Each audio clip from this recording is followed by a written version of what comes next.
Generalinis rėmėjas Fallsport.lt. Pagrindiniai rėmėjai Maistas sportui, kovos prekių parduotuvė Fightershop.lt. Rėmėjai Šakių jaunimo kūrybos ir sporto centras, padangų servisas Mopa, reklamos gamyba Detavita.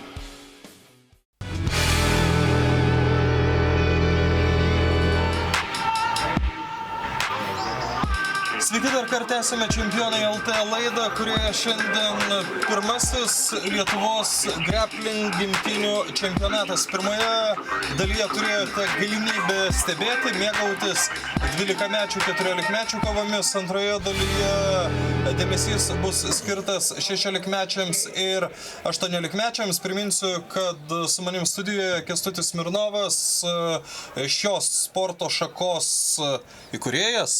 Galim taip sakyti. Įkūrėjas ir dabar vadovas. Kęstai, pirmoje dalyje nekalbėjom apie tai, ko galima laukti šios sporto šakos artimiausioje ateityje. Mūsų tikslas užauginti sportininkus aukštų lygio, kad jie galėtų kovoti visoje Europoje ir siekti rezultatų. Ir mūsų pačios kaip federacijos artimiausiai planai, tai balandžio 4 suorganizuoti Europos taurę. Lietuvoje.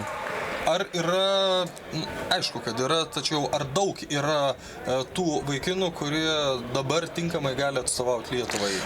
Mes šitas čempionatą ir darėm dėl to, kad išaiškinti stipriausius Lietuvos sportininkus, daryti rinktinę, kurie ir, kaip sakau, atstovautų Europos taurę, kurie iš tikrųjų jau ir bus vykdoma balandžio 4 dieną Kauno halėje. Robertas Kazimėnas ir Mantas Markevičius pirmoje dvikovoje pilkais šortais. Robertas Kazimėnas, ir jam kol kas šios dvikovos pradžioje daugiau tenka gintis nuo varžovo. Turbūt koncentracija turi būti maksimali būnant jo padėtyje. Tikrai jis turi sekti savo varžovo klaidą ir pabandyti ją išnaudoti, bet jis dabar praleido ant savęs ir dabar jam atliekamas smūgimo veiksmas. Bet jis turi stengtis, pabandyti išeiti tilteliu iš tos padėties. Tai ir bando atlikti, bet sportininkas iš viršaus jam to neleidžia padaryti, bet pavyko, šaunuolis. Viktoras Zangievas buvo toks senais laikais tiems, kurie žiūrėdavo senuosius Bushido turnyrus, tai tą veiksmą sugebėdavo atlikti idealiai. Atsimenat jį, ar ne? Puikiai atsimenu, kai apibėgdavo karuselę aplink galvą ir būdavo ir šau, ir gražu, ir geras įsivadavimo pratimas. Sakykime, ar dabar yra mokomi jaunuoliai, kaip taip sugebėti apsiginti? Iš tikrųjų, tai atliekama treniruočio metu, tie pratimai, persivertimai, apibėgimai visi yra ir parengimieji specialūs pratimai. Tai kiekvienas imtynininkas tuos pratimus moka, bet ne visi juos atlikinėja. Vieniems tai sekasi geriau, kitiems silpniau. Grįžtant prie treniruočių proceso, nuo ko pradeda atėjęs jaunas vaikas, ar ne visai vaikas, gal truputį vyresnis, čia ką reiškia pasidavimas? Čia baigėsi kovos laikas, kadangi baigėsi tarp lygiom, tai bus pratęsimas iki pirmo veiksmo. Pirmasis pratęsimas šioje laidoje, kurią jūs stebite, 5 minutės baigėsi, taip ir neįsiaiškinus, kuris Robertas Kazimėnas ar Mantas Markevičius yra stipresnis, kuris yra kietesnis. Jeigu per tas 2 minutės nieks nepelnys to auksinio taško. Tai tada teisėjų kolegija sprendžia, kuris buvo sportininkas aktyvesnis. Bet irgi be jokių taškų, be nieko. Jeigu neįvyko jokio taško, jokio persvaros neturi, tada teisėjai nusprendžia, kuris sportininkas aktyvesnis buvo ir turėjo geresnės pozicijas. EPL kaip ir pagrindinio laiko metu Kazimėnas yra besiginančio vaidmenį. Ir Mantas Markevičius, bent jau man iš šono žiūrint, atrodo aktyvesnis. Aišku, galbūt diletantiška nuomonė, tačiau Kaip Kęstai jums atrodo? Nu, iš tikrųjų dabar, kur sportininkas yra iš apačios, jis turi patogią situaciją ir gali jis atlikti daug skausmingų veiksmų, bet reikia tam turėti ir patirties ir technikos žinių. Ir dabar, kur sportininkas yra iš viršaus, matosi, jis yra aktyvesnis ir daugiau juda ir stengiasi įsivaduoti iš kojų. Bet jam nepavyko ir papuolė į, kaip ir maniau, sakiau, iš apačios sportininkas pagavo sportininką ir daro kojom smaugimų veiksmą. Sakykit, ar grapplinge yra tokie veiksmai kaip viščiuko sparneliai, kaip Bostono krabai? Tikrai taip yra ir viščiuko sparnelis yra, tai yra alkūnės mazgas, vadinasi lietuviškai, atliekamas ir kojos kelio sąnario laužimai irgi taip pat įeina. Na, čia artėja į pabaigą ir tos 2 minutės, dar treneriai akivaizdu, kad bando išspausti iš savo auklėtinių maksimumą, kad per tas likusias sekundės kažkuris sugebėtų iškovoti pergalę, bet iš šono žiūrint atrodo, kad jėgelių likę ne tiek ir daug. Taip, kai jau sportininkai atkovoja 5 minutės ir dar papildomas skirtas laikas, jau jėgų lieka nedaug, bet sportininkas, matom, paėmęs buvo trikampio kojom smaugimų veiksmą, jis vėl jį pasitaiso, bet iki galo matyti pritrūksta jėgų atlikti. Ir dabar baigėsi papildomas laikas ir dabar teisėjai spręs. Na ir štai nugalėtojas yra dažniau gynyboje buvęs Robertas Kazimėnas, na, o jūsų dėmesiui ir Igno Niekio bei Beno Kauzono dvikova. Galbūt apie šios sportininkus ką nors žinot? Taip, Niekis yra iš Kauno, kaunietis, ir kovoja su Vilniečių sportininku. Abudu sportininkai jau yra keletą metų sportuoja ir dalyvavę jau turnyruose įvairiuose ir turi tam tikros patirties. Ir žiūrėsim, kaip jiems seksis dabar šitoje kovoje. Šiaip dvikovinėse sporto šakose kiek svarbu pažinoti savo priešininką? Tai labai yra svarbu, nes tu gali nuspėti jo taktiką ir jo galimybės, kokias jis veiksmus gali padaryti. Bet jis irgi lygiai tą patį gali padaryti. Be abejo, tai čia yra kaip žaidimas šachmatais, nes kiekvienas sportininkas analizuoja savo varžovą ir stengiasi numatyti jo įėjimus į priekį. Ignas Niekis besiginančio vaidmenį, jam bando užlaužti sprendą dabar Benas Kauzonas. Nebūtinai esantis sportininkas apačioje būna gynyboje. Čia šitoje sporto šakoje visi stengiasi kovą perversti į parterį ir dažniausiai toje padėtyje būdama jie netgi jaučiasi geresnėje situacijoje negu sportininkas iš viršaus. O jūs pats kaip labiau mėgstat? Aš mėgstu iš viršaus, bet ne tarp kojų. Buvo atsisės ant viršaus.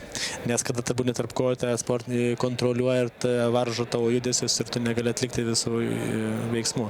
Dabar taip pat Igno Niekio koja viena yra įkliuvus tarp kojų ir jis stengiasi ją įsivaduoti ir paskui bandys atlikti techninį veiksmą.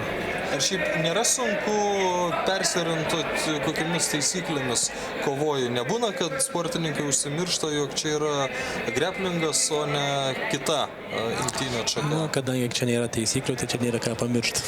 Tai čia galima visi skausmingi veiksmai atlikti ir visi metimai galimi, tai bet kurios sporto šakos sportininkai gali dalyvauti ir tikrai nesusimaišys, nes čia galima ir smaugti, ir laužti, ir mesti. Svarbu varžovą priversti pasiduoti. Na ir čia toliau mums rodomas, jog Ignas Niekis yra parteryje apačioje. Na dabar štai toks sukabinimas. Na ir matoma, Vilnietis nori išsivaduoti sakykime, iš pozicijos iš kojų ir bando atsistojęs nusikratyti sportininką, bet Ignas Niekis kaip smauglys apsikabinės ir nepaleidžia savo sportininkų ir šitoj pozicijoje greplingų imtynininkai labai yra skaitosi patogi pozicija ir iš tos pozicijos galima atlikti įvairių skausmingų veiksmų. O būna situacijų, kad teisėjai stabdytų kovą ir, nežinau, dėl kraujo, dėl dar kažko, būna pauzė? Taip, būna pauzė, jeigu dabar kaip tik Ignas Niekis paėmė smaugimo veiksmą kojam ir manau, kad bus pergalė. Sunku įsivaduoti tokioje situacijoje. Sunku įsivaduoti, va, matėt, sportininkas suplojo ir iškovojo aiškę pergalę. O kas tokiuose situacijose gali padėti, sakykime, įsivaduoti? Tai reikėtų tiesti nugarą, mesti kojas ant viršaus ir bandyti atsilošti atgal ir ištraukti, įsilaisvinti galvą.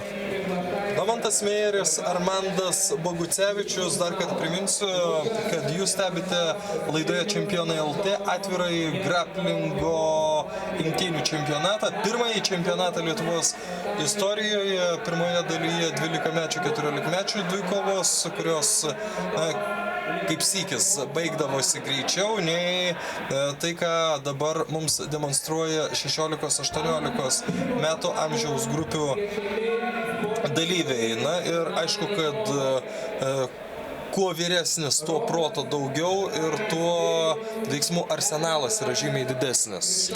Tikrai taip, nes sportininkai jau yra daugiau laiko sportavę ir techninis arsenalas jų yra pakankamai didesnis ir dėl to kovos jau trunka ilgiau, nes ir moka apsiginti, ir moka pulti ir jau vyksta, kaip sakant, ir mąstymų reikia šitam sportų šakoj, nes reikia galvoti labai greitai. O išmeti pagrindinis kovos laikas baigėsi, pratęsimas. Kiek laiko preliminariai, aišku, nieks tiksliai nepasakys, reikia kovoje laiko atiduoti žvalgybai? Vis tiek turbūt tokia yra, ar ne? Jeigu sportininkai ir vienas kitus nežino, tai... Čia labai greitas, aš atsiprašau, labai greitas pratęsimas. Pergalė. Tai kaip ir minėjau, tai pradžioje, pirmą minutę yra, kaip matoma, dabar sportininkai vienas kitą žiūrinėja ir bando atlikti veiksmus, kad jeigu vienas kito nežino, bet jeigu vienas kitą žino, tai aiškiai jau yra pasiruošę taktiką ir atlieka savo kombinacijas ir bando atlikti, iškovoti pergalę. O jūs pats kažkiek laiko, tiek, tam, kad paskirstytumėt tolygiai jėgas, galvojat, kiek čia žvalgybai skirti, kiek gynybai, kiek puolimui? Nu, tai čia kiekvienas sportininkas turi ruoštis pagal save. Čia vėl priklauso nuo sportininko, ar jis yra ištvermingas sportininkas, ar jis yra greitas ir sprogstantis, tai jis stengiasi kovą greitai pirmos... Viskas. Kaip tik matėm, pasitavė smaugimo veiksmas. Na, dažniausiai pasitaiko šiame čempionate smaugimo veiksmai ir pergalę iškovojo Domantas Meijeris. Jo. Netrukus Luko Žemantausko bei Antono Savickio dvikova, legionierius iš Latvijos, teisingai, taip. Jo, labai gražų padarė užšaukimą ant rankos Vilnietis ir užsiėmė poziciją. Aišku, Latvijos ginasi. Tai kaip ir minėjau, šitam turnyre dalyvauja ir užsienio šalys, nes atvira čia. Tai buvo Latvijos ir Švedijos sportininkai. Tai Latvija yra vienas čempionas, turbūt jau gerai atsimenu, pergalė. Pakankamai greit baigėsi šį kovą ir triumfuojantis Lukas Žemantauskas, toks iš veido nelabai kovinio sporto atstovas.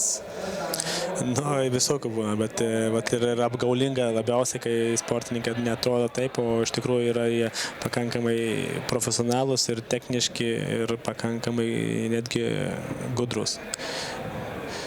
O Lukas yra kaip tik toks? Tikrai taip. Ernestas Varankevičius, Karolis Mulvinskas, tamsesniais šortais Ernestas Varankevičius, apie juos dar prieš laidą kalbėjom, kad gerai abu žinot, ar ne? Šitie sportininkai abudu yra šakiečiai, atstovauja sporto klubą Ušimą ir sportuoja vienam klube ir pateko abudu į finalą. Ką apie juos daugiau galit papasakoti? Nu, abudu sportininkai jau keletą metų sportuoja ir vienas kitą gerai žino, dėl to kova dabar vyks tokia atsargi ir pakankamai ilga. O taip, tai yra sportininkai dalyvauja įvairiuose turnyruose, turi patirties, kad ir pakankamai dar jauni yra, dar tik 16 metų, bet jau turi tam tikrą sukaupę bagažą patirties. Sportavę ką nors prieš greplingą? Jie sportuoja jiu-jitsu sporto šaką, jie atstovauja jiu-jitsu sporto klubo Ušimą ir dalyvauja greplingo imtynių varžybose.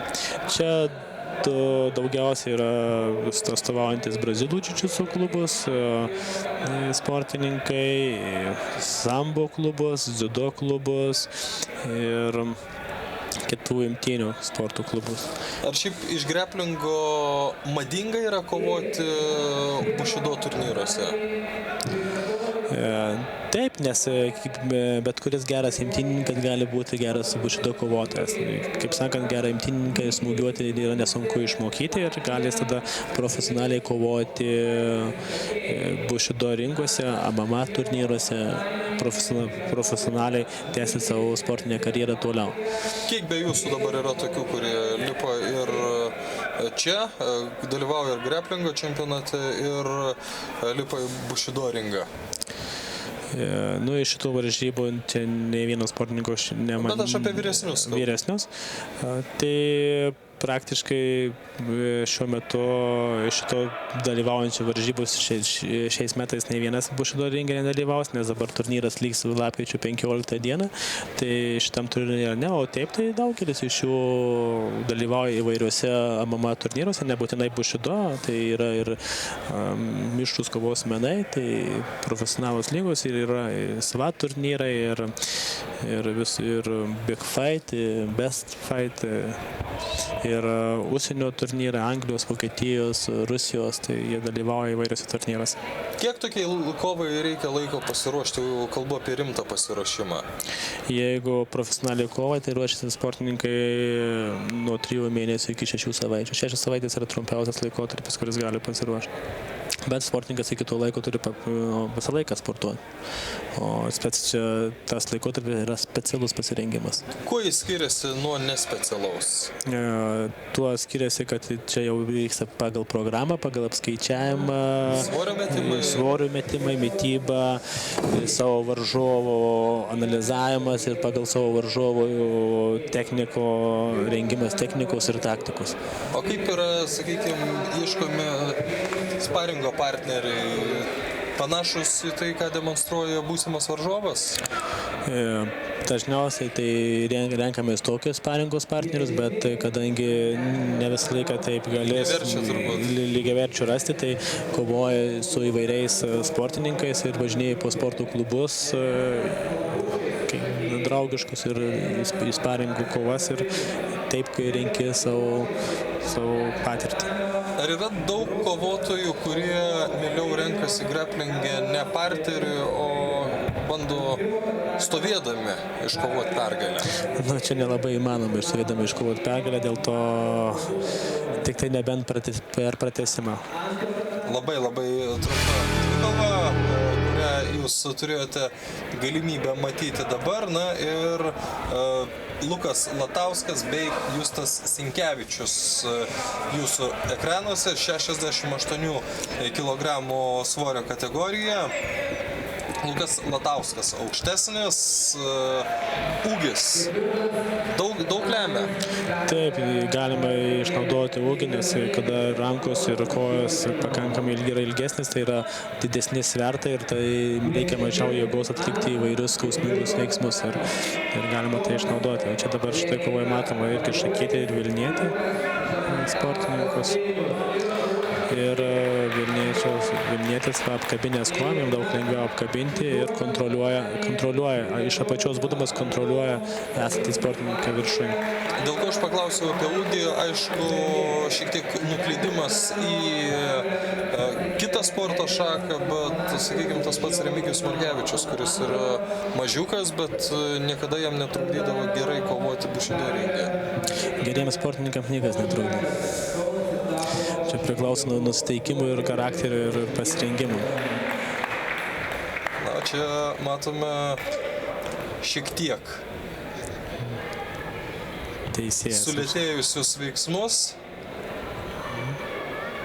Ir aukštesnis Lukas Latauskas dabar yra nugara įsirėmęs į grindis. ir stengiasi kontroliuoti savo sportininką iš viršaus esantį ir laukia klaidos, kada jis galės padaryti atitinkamą skausmingą veiksmą. Sportininkas iš viršaus stengiasi įsivaduoti, išeiti iš situacijos, bet kojos labai stipriai sukabintos. Aišku, sportininkai labai jaudinasi ir... Yra tokiose situacijose dar jauduliui vietos ir laiko? Nu, kaip sakant, kartais sportininkai per treniruotės labai daug techninius veiksmus atlieka, bet per varžybas jie kartais pamiršta savo žinias ir atlieka tą veiksmą, kurį vieną geriausiai moka. Čia reikėtų stotis ir bandyti išeiti iš kojų pozicijos, iš kontrolės ir bandyti įsivaduoti. Nu, tą ir bando, bet sportininkas iš apačios jam neleidžia, vėl bando, iškart kontroliuoja rankas. Ar čia net pasirodė, kad pasiduoda Lukas Latauskas, tačiau ne. Kol kas tęsiasi ši dvikova, realiai kaip prasidėjo, taip vyksta ir iki dabar. Latauskas pervertė. Ir štai, atrodo, tiek laiko stengiasi ir viską vykdė labai greit. Taip, išlaukė akimirką, klaidą ir iškart pozicija pasikeitė. Jis dabar yra geroje pozicijoje. Šitoje pozicijoje, jeigu būtų pratęsimas, jis iškart gautų vieną tašką išlaikęs 5 sekundės. Bet dabar per pagrindinį laiką tai taškų niekas neskiria ir ta pozicija tik tai yra jam patogu atlikti skausmingą veiksmą. Bando imti už sprando, bandys atlikti laužimo veiksmą. Aišku, tą padaryti sudėtingai. Justas Sinkevičius labai priešinasi tam. 5 minutės skirtos pagrindiniam laikui artėja stipriai į pabaigą ir aišku, kad tų jėgų ir čia nebėra itin daug. Sportininkai būtų stiprus matosi ir kada dėl to, kad neįmanoma atlikti vienas kitam greito veiksmo, nes jeigu sportininkai būna aiškus persvaras, tai labai kovos greitai baigėsi. O čia vienodo pajėgumo sportininkai tikrai verta kova finalo. Bet šiaip Lukas Latauskas, žiūriu, bando tai skausmingų veiksmų užlaužti varžovo sprandą, tai trumpai bandė užlaužti ranką. Ar tai yra toks taktinis sprendimas, ar tiesiog neapsisprendimas, kaip elgtis šioje konkrečioje situacijoje? Ieško situacijos, kur galėtų atlikti veiksmą. Ar ant rankos, ar tą. Ir jis provokuoja savo sportininką padaryti klaidą. Na ir laužimo veiksmas atliktas ir iškovota pergalė. Dar porą dvikovų antroje laidos dalyje. 84 kg. Dar vienas Latvijos atstovas Dmitrijus Anisenko prieš Mantą Mozūrą iš Lietuvos. Latvijos atstovas yra su marškinėliais, lietuvis be jų. Abudu sportininkai jau turi tikrai patirties nemažai ir šita kova tikrai verta dėmesio. Latvijos sportininkas bando atlikti kojos skausmingą veiksmą. Teko galbūt kada labiau pažinti šį Latvijos atstovą? Ne, atvažiavę pirmą kartą į varžybas ir iš tikrųjų 8 asmenų komanda buvo atvykus. Iškovojo vieną čempionų medalį ir keletą prizinių vietų.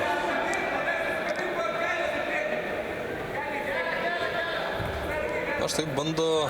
Kaip greitai sukasi nuo vienos pozicijos ant kitos pozicijos, bet pakankamai gerai neužfiksavo ir lietuvis įsivaduoja. Jaučia, rodome savo meistriškumo lygį, kad sportininkai iš vienos pozicijos perina į kitą poziciją. Ir dabar lietuvis atidavė kaklą nelabai gerai. Žiūrėjau. Tokiose situacijose, kai taip jau yra laužimo veiksmas atliekamas, dažnai sportininkai įsivaduoja ar dažniau visgi skelbiama susitikimo pabaiga? Šitam sporto šakoj dažnai. Nes čia tam ir ruošiasi ne vien atlikti, bet ir kaip įsivaduoti. Skausmingos kovos. Nematėme iki šiol nieko panašaus šioje laidoje, kad būtų atliekamas štai toks skausmingas veiksmas. Dmitrijus Anisenka iš Latvijos iškovojo šią pergalę. Puikus epizodas, irgi atrodo, išlaukė varžovo klaidos, užteko vienos akimirkos ir yra iškovota pergalė. 80 kg dvikova, Edvardas Krišanskas ir Rokas Petraitis susitinka. Petraitis yra aukštesnis, tačiau čia jūs matysite vieną iš tų retų atvejų, kai ūgis nieko nereiškia.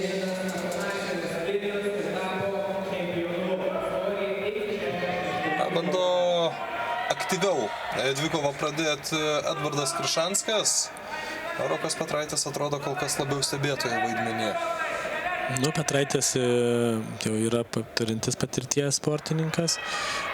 Prieš gerą mėnesį vyko Švenčioniuose turnyras, jis tapo absoliutus jaunimo čempionas. Tai tikrai turi patirties, bet jo varžovas taip pat nieko mažiau nenusileidžia savo patirtim, tai tikrai kova verta finalo ir žiūrėsim, kuris sportininkas bus stipresnis šitoj kovoje. Na ir čia turbūt pirma kova, kurią mes stebime iš tų jau daugiau nei 10 šioje laidoje, kad veiksmas vyksta ne parteryje. Ir tai, ką aš bandžiau jūsų iškvosti prieš keliolika minučių, atrodo, kad įmanomas scenarius, tačiau turbūt atlikti laužimo veiksmą, skausmingą veiksmą, smaugimo veiksmą, taip yra nelabai realu. Šitoj kovoje matom, kad sportininkas vienas kitą gerai pažįsta ir vengia parterių kovos ir bando atrasti silpnasis vietas. O dabar pabandė ir iškart kitas sportininkas užėmė gynybinę poziciją. Ir tikriausiai persikels į kovą į parterį, kurios mes ir laukime. Kitaip pergalės pasiekti sudėtinga. Aišku, yra galimybė ir suvėsinoje padaryti smaugimo veiksmą ir skausmingą veiksmą, bet dažniausiai tai atliekama parteryje.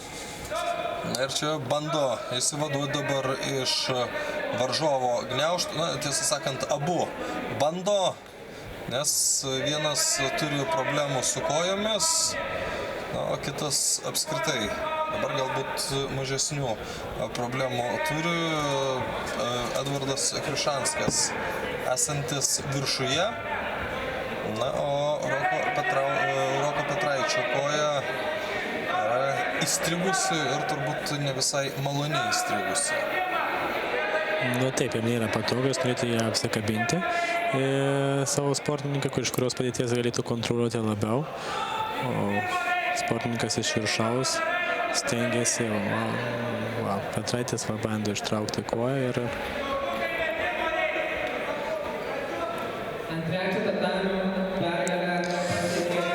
jūs prieš tai manęs klausite, kada sportininkai būna kova sustabdoma. Kova sustabdoma, kai sportininkai iš kovos kvadrato papuola ir apsauginę zoną, tada sportininkai sustabdoma ir kova perkeliama į kovos kvadratą, į tą pačią poziciją. Taip pat, jeigu sportininkai stovėsino išeina iš kovos lauko, irgi sustabdomi ir vėl pastatomi į centrą. Visos kovos metu viršuje yra Edvardas Krišanskas. Kol kas jam nepavyksta nuveikti nieko tokio įspūdingo, kas atneštų pergalę. Rokas Petraitis savo minimum uždavinį padarė, bent jau išsivadavo iš varžovo pančių, jo abi kojos yra laisvos, bet dabar kitokie, atrodo, sprendimai yra pasirinkęs Edvardas Krišanskas. Bet dabar papuolė dar blogesnė situacija ir dabar papuolė ant smaugimo veiksmo ir atliekamas yra smaugimo veiksmas rankomis. Štai ir nėra sprendimo kol kas iš Petraičio pusės, kaip elgtis. Laiko lieka ne tiek ir daug iki pagrindinio laiko pabaigos. Aišku, visai gerai dabar Petraičiui būtų, jeigu būtų skelbiamas pratęsimas šioje dvikovoje. Bet dabar jau sportininkas paėmęs gerą suėmimą tikrai jau nepaleis ir bando atlikti, viskas pasidavė. akimirka, ar ne? Taip, tik tai trūksta akimirką, užspaudė ir sportininkas mato, kad nieko negalės padaryti ir priverstas pasiduoti. Ir pergalę švenčia Edvardas Krišanskas, ilgai laukęs, išlaukė ir štai taip. Na ir apdovanojimo ceremonija, 16-mečiai ir 18-mečiai, čia 16 metų grupė. Ernestas Varankevičius finale nugalėjęs Karolį Mulvinską, tapo pirmojo Lietuvos graplingo imtynių čempionato nugalėtoju. Patrik Lukas Veksler iš Švedijos laimėjo 76 kg. 76 kg svorio kategorijoje 4 mažiau kilogramais, 18-mečiai Ignas Niekis. Jo ir Beno Kauzano dvikovą turėjote galimybę matyti. 18-mečiai 80 kg.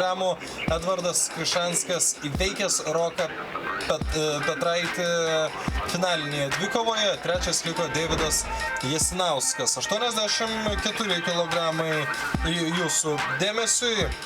Dmitrijus Anisenko, Mantas Mozuras, Paulius Žemaitis. Štai toks trejetukas. Na ir netrukus Igno Niekio interviu.